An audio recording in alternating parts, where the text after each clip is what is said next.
Selamat sore, perkenalkan nama saya Veronica Simarmata. Saya salah satu mahasiswa dari Politeknik Negeri Medan, jurusan Administrasi Niaga Prodi Administrasi Bisnis. Di video kali ini saya akan menjelaskan atau mempresentasikan tentang prospek kerja dari seorang lulusan dari Administrasi Bisnis. Sebelum saya memulai presentasi saya ingin bertanya terlebih dahulu kepada para audiens yang hadir di sini, apakah ada yang tahu tentang pengertian dari administrasi bisnis? Nah, jika kalian belum mengetahui tentang pengertian administrasi bisnis, saya akan menjelaskan sedikit. Jadi, administrasi bisnis ini sering disebut dengan administrasi niaga, yaitu salah satu bidang studi khusus yang mempelajari tentang kegiatan operasional bisnis dan perusahaan. Hal-hal yang dipelajari di jurusan administrasi bisnis ini yaitu meliputi pemasaran, pengelolaan keuangan, pengelolaan personalia, hingga produksi. Sebagai lulusan administrasi bisnis, tentunya kamu sudah memiliki ilmu yang cukup tentang administrasi bisnis, sehingga kamu memiliki peluang besar untuk bekerja di suatu perusahaan, karena staf administrasi dibutuhkan di segala bidang perusahaan.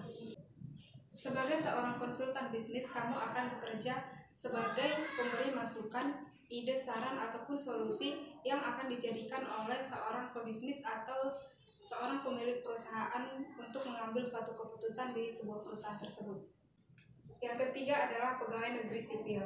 Nah, untuk menjadi seorang pegawai negeri sipil tentunya memiliki ilmu tentang administrasi bisnis. Nah, kamu sebagai lulusan administrasi bisnis memiliki peluang yang besar untuk menjadi seorang PNS. Yang ketiga adalah sebagai tenaga pendidik, yaitu menjadi guru ataupun dosen. Nah, kamu sebagai lulusan dari administrasi bisnis, kamu memiliki peluang untuk menjadi seorang guru atau menjadi seorang dosen. Nah, untuk profesi sebagai guru, kamu akan mengajarkan mata pelajaran yang berkaitan tentang administrasi perkantoran, yaitu di jurusan SMK. Nah, untuk profesi sebagai dosen, kamu bisa mengajar tentang pemasaran ataupun tentang kearsipan dan lain-lain yang berhubungan dengan administrasi. Selanjutnya adalah staf pemasaran. Staf pemasaran merupakan salah satu profesi paling penting di suatu perusahaan, karena kamu merupakan ujung tombak dari sukses atau tidaknya sebuah perusahaan. Kamu akan bertugas sebagai seseorang yang memasarkan suatu produk, barang, atau jasa dan perusahaan kepada masyarakat luas, sehingga masyarakat akan mengenal lebih dalam tentang suatu perusahaan atau barang dan jasa.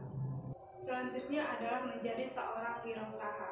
Nah, di dalam mata kuliah yang dipelajari oleh seorang lulusan dari administrasi bisnis, tentunya kamu diajari untuk menciptakan suatu produk, yaitu di dalam mata kuliah wirausaha dan manajemen pemasaran.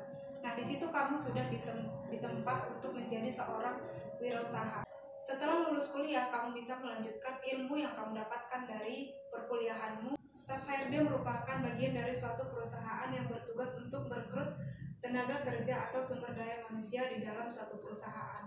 Staf HRD juga merupakan salah satu bagian penting dari suatu perusahaan, karena staf HRD bertugas untuk merekrut sumber daya manusia atau tenaga kerjaan yang berada di dalam suatu perusahaan. Selain itu, tugas dari seorang HRD yaitu untuk mengatur yang berkaitan dengan ketenaga kerjaan yang berada di dalam suatu perusahaan tersebut. Demikianlah presentasi saya tentang prospek kerja di dalam jurusan administrasi bisnis. Semoga video saya ini bisa menjadi referensi bagi kalian yang baru saja lulus dari SMA dan ingin melanjutkan pendidikan ke perkuliahan. Sekian dari video saya ucapkan terima kasih.